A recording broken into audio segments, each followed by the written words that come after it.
All right, so to finish it off with our last step of our hypothesis testing process, we're going to be interpreting our results. Do you reject or not reject the null hypothesis? What does this mean in the context of the data?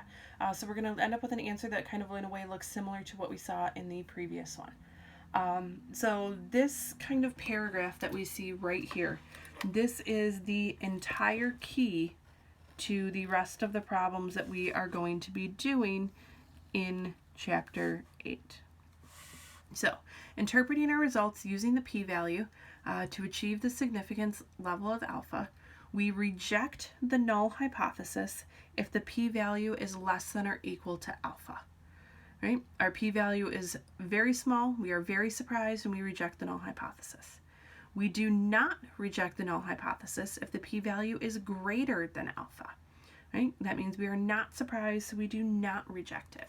So what I'm going to write underneath here, I'm going to say that if our p-value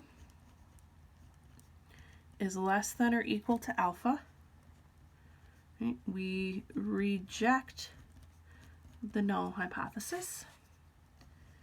If our p-value is greater than alpha, right, then we do not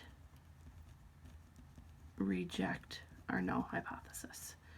Right? I strongly suggest writing these two little sentences down on a postcard, or a note card, on a post-it note, right? Something, and having this handy as you're going through and working through the rest of the problems.